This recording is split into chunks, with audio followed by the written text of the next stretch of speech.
Company support channels are dedicated to informing your audience with breaking news or information that they need to be aware of. Welcome. In today's inspiration, we're looking at Flutterwave support and its basic strategy to attending to its customers or its audience with what really matters the most. So let's dive in.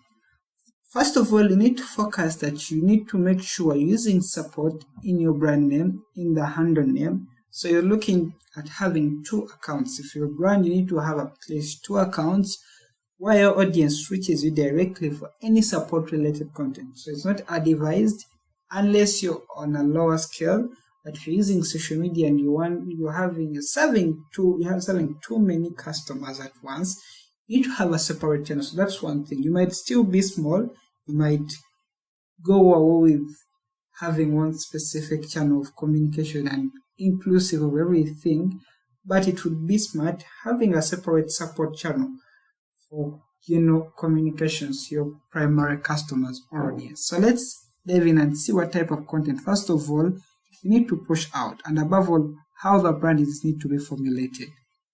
So you can see the logo for Flutterwave, which is kind of tweaked. You will then see the main theme, keep lights on. Okay, so Flutterwave is a fintech based out in San Francisco, but right now they are helping businesses within financial related services. So when we try scrolling through, we try analyzing some of the main pieces of content that you're necessarily looking to share. These are mainly customer concerns. So customers, in most cases, have their very own challenges. And this is more of like how you would handle a phone call for your customers in case they had challenges. So with a separate support channel, mainly on the social platforms, you're looking to communicate these elements. Okay, and these are mainly dedicated not to be fun, not to be anything, but just to communicate specific elements as a whole.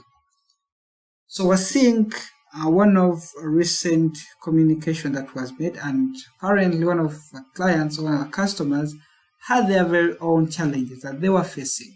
So we can see from the main thread, Johnson said, please let there be login password in the Butter app for better security. And then the support team replied, hi Johnson, thank you so much for your feedback. Please follow the steps below to set this on your account. Log into the Butter app, click on the settings icon, click edit profile, and then click security. After then, select transaction pin, click on require pin and choose your preferred timing. Do let us know if you have further questions or concerns. We're here to help. And then remarks the representative. So these are initials in most cases. Now, 2 things to take away from this simple response. First of all, as a brand, you need to respond to concerns within a period that doesn't surpass 24 hours at most of the times.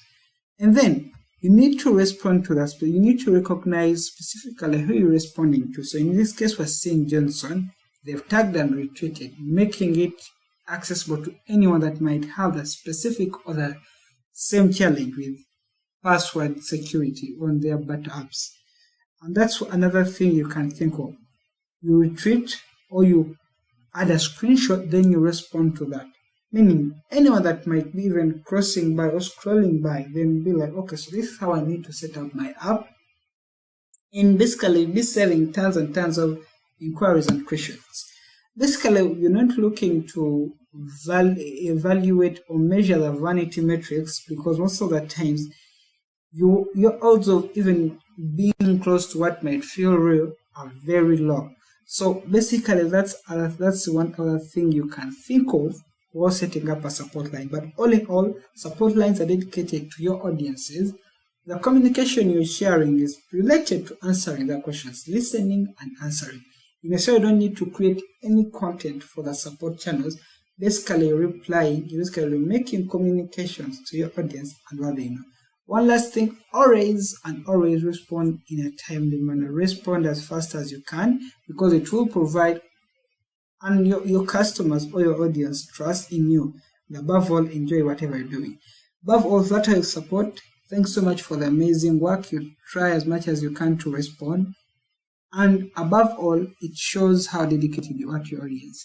So we believe you found this helpful, and maybe you're on to your next end to create a support line for your brand.